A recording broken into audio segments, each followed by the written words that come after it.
शुक्लांबरधरं विष्णुं शशिवर्णं चतुर्भुजं प्रसन्नवदनं ध्यायेत् सर्वविघ्नोपशान्तये अगजाननपद्मार्कं गजाननमहर्निशम् अनेकदन्तं भक्तानाम् एकदन्तमुपास्महे वागीशाद्यास्तु मनसः सर्वार्थानामुपक्रमे यन्नत्वा कृतकृत्याः स्युः तन्नमामि गजाननं शारदा शारदाम्भोज वदना वदनाम्बुजे सर्वदा सर्वदास्माकं सन्निधिं क्रियात् गुरुर्ब्रह्मा गुरुर्विष्णुः गुरुर्देवो महेश्वरः गुरुः साक्षात् परं ब्रह्म तस्मै श्री गुरवे नमः।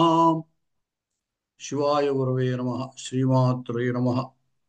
कदा वाराणस्यामरघटिनी कदा वाराणस्यामरघटिनी रोदसी वसन् वसानः कौपीनं शिरसि निदधानोऽञ्जलिपुटम् अये गौरीनाथ त्रिपुरहर शम्भो त्रिनयन प्रसीदेत्याक्रोशन् నిమిషమివ నిశ్యామి దివసం.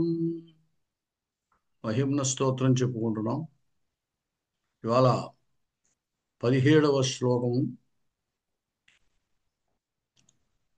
వియద్వ్యాపీ తారాగణ గుణిత ఫేనోద్గమరుచి ప్రవాహో వారాంయః పురుషత లఘుదృష్ట శిరసి తే జగద్వీపాకారం జలధి వలయం తేన కృతం ఇత్యనేనైవోన్నేయం ధృతమహిమ దివ్యం తవ వపుః. వియద్వ్యాపీ తారాగణగుణిత ఫేనోద్గమరుచి ప్రవాహో వారాంయః వృషత లఘుదృష్ట శిరసి తే జగద్వీపాకారం జలధి వలయం తేన కృతం ఇత్యనేనైవోన్నేయం ధృతమహిమ దివ్యం తవ వపుః. ఆ పరమేశ్వరుడు యొక్క మహిమను చెబుతున్నాడు. ఆకాశగంగా, గంగా నది మొట్టమొదట స్వర్గములో ఉంది, అంటే ఆకాశములో ఉంది. వియద్ గంగా, వియత్ నది అంటారు.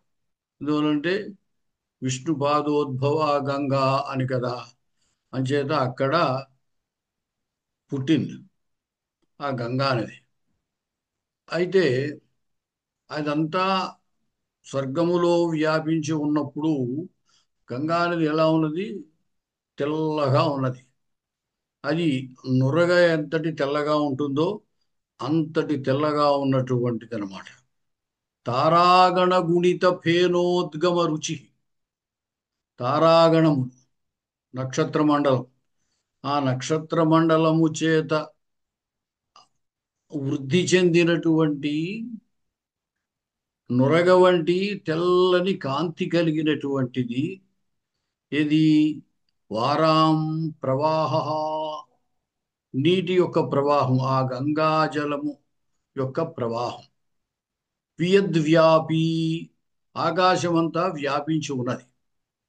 అటువంటి గంగానది భగీరథుడు ప్రార్థించి కిందకు తీసుకువచ్చినప్పుడు సాక్షాత్తుగా భూమి మీద పడినట్టయితే నా యొక్క ఉద్ధృతికి భూమి తట్టుకోలేదు, అందుచేత నా ఉద్ధృతిని తట్టుకునే వాళ్ళు ఎవరైనా ఉండాలి అని ఈశ్వరుని ప్రార్థించమంటే అప్పుడు భగీరథుడు ఈశ్వరుని ప్రార్థించాడు.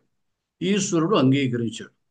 అంచేత గంగానది ఆకాశము నుండి వస్తూ వస్తూ ఎక్కడికి వచ్చిందంటే ఈశ్వరుని జటాజూటంలోకి వచ్చింది. ఈశ్వరుని జటాజూటములో ఇటు అటు కదలకుండగా, ఎక్కడికి వెళ్లకుండగా ఆయన ఆ జటాజూటాన్ని బంధించాడు. ఆ లోపల ఉండిపోయింది గంగానది. చూసే వాళ్ళకి అదొక చిన్న బిందువులా ఉంది. ఆకాశమంతా వ్యాపించి ఉన్నటువంటి గంగా ప్రవాహము ఈశ్వరుని జటాజూటములోకి వచ్చేసరికి చిన్న బిందువులాగా కనపడింది అంటున్నాడు. వియద్వ్యాపి అంటే ఆకాశమంతా వ్యాపించి ఉంది. తారాగణ గుణిత ఫేనోద్గమ రుచి, ఈ నక్షత్రాల యొక్క సముదాయం వాటి చేత గుణితమైంది, వృద్ధి చెందింది.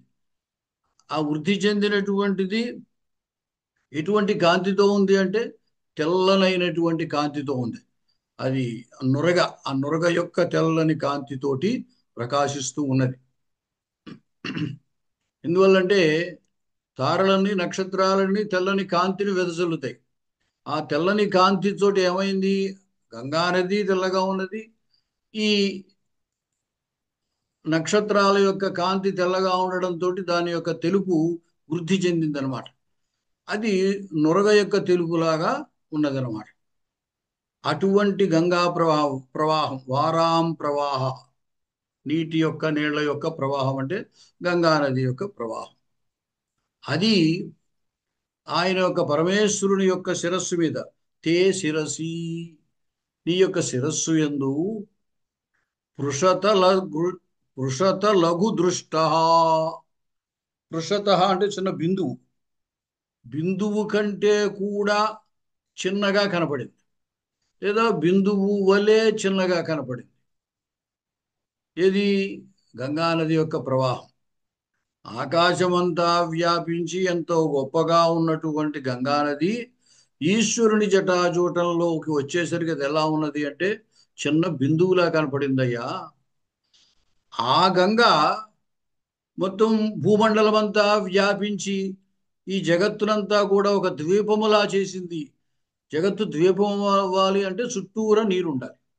అంచేత చుట్టూరా వ్యాపించి ఈ జగత్తును ద్వీపముగా చేసింది. అంటే అది ఎందువల్ల చేయగలిగిందంటావు?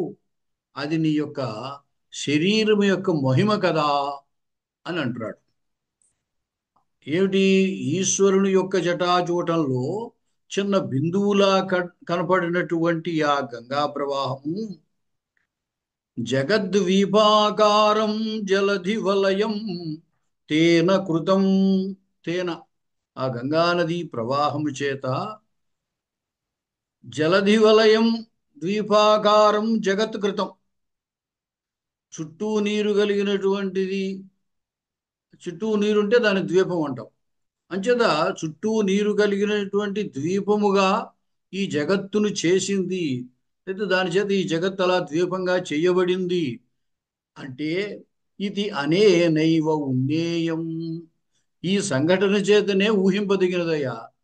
ఏమిటి ఊహించాలి అంటే ధృత మహిమ దివ్యం తవ వపుః, తవ వపుః, తవ దివ్యం తవ వపుః, దివ్యమైనటువంటి నీ శరీరము ధృత మహిమ అంటే గొప్ప మహత్వాన్ని కలిగి ఉంది అనే సంగతి దీన్ని బట్టి మేము ఊహించుకోవాలి. ఎందువల్ల? కేవలము ఆయన జటాజూటంలో బిందు మాత్రముగా కనపడుతున్నటువంటి ఆ గంగ తర్వాత మొత్తం ప్రపంచమంతా జగత్తంతా వ్యాపించి ఈ జగత్తునే ద్వీపంలా చేసింది అన్నాడు. ప్రాచీన కాలంలో అగస్త్య మహర్షి మొత్తం సముద్రాల నీళ్ళన్నింటినీ తాగేస్తే ఎక్కడ నీటి చుక్కలేదు. అప్పుడు ఈ గంగ కిందకి వచ్చాక 7 పాయలుగా విడి మొత్తం అంతా కూడా భూమండలం అంతా చుట్టూ వ్యాపించింది. అలా వ్యాపించడం చేత జగత్తేమో ద్వీపంలాగా కనపడింది. కాబట్టి ఆ ఈశ్వరుని జటాజూటంలో బిందు మాత్రముగా ఉన్నటువంటి గంగా ఈ జగత్తంతా చుట్టూరా సముద్రముల వలె వ్యాపించి ఈ జగత్తును ద్వీపముగా చేసింది. అంటే దానికి అందరి శక్తి ఎందువల్ల వచ్చింది అంటే నీ నెత్తిమే ఉండడం వల్ల వచ్చింది. కాబట్టి నీ యొక్క శరీరము దివ్యం తవ వపుః, దివ్యమైనటువంటి నీ శరీరము ధృత మహిమ, ధరించినటువంటి మహిమ కలిగింది, అంటే గొప్ప మహిమాన్వితమైనటువంటిది అని చెప్తున్నాడు.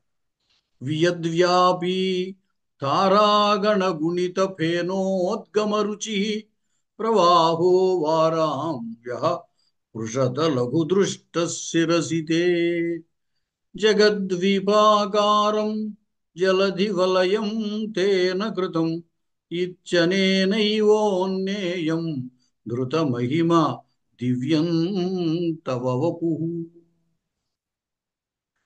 మరొకటి, శ్రీ మహావిష్ణువు వామనావతారములో ఏం చేశాడు?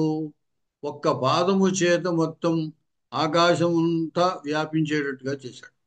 భూమి మీద ఒక పాదం, ఆకాశంలో ఒక పాదము, బలి చక్రవర్తి నెత్తి మీద ఒక పాదము పెట్టాడు, 3 పాదాలకి. ఆయన తారాగణ గుణిత ఫేనోద్గమ రుచి వియత్, ఆకాశము వియద్వ్యాపి. అంతేకాకుండా శిరసి, లోకాలన్నిటికీ శిరస్సులైనటువంటి అది సత్యలోకము లేదా బ్రహ్మలోకం. ఆ బ్రహ్మలోకమున వరకు ఈయన యొక్క పాదం వ్యాపించేసింది అనమాట. ఆయన యొక్క విష్ణువు యొక్క పాదోద్భవమైనటువంటిది గంగ. అది అక్కడ చిన్న బిందు రూపంలో ఉంది. ప్రవాహో వారామ్య వృషత లఘు దృష్ట, బిందు మాత్రముగా కనబడుతోంది. అటువంటి గంగ ఇక్కడ భూమి మీద చుట్టూ వ్యాపించి ఈ జగత్తునే లేదా ఈ భూమండలాన్ని ద్వీపముగా చేసింది. కాబట్టి దీన్ని బట్టి ఆ శ్రీ మహావిష్ణువు యొక్క శరీరం యొక్క మహిమ, అది కూడా మహిమాన్వితమైనటువంటిది అనే అభిప్రాయం కూడా సరిపోతుంది అన్నమాట. స్వస్తి.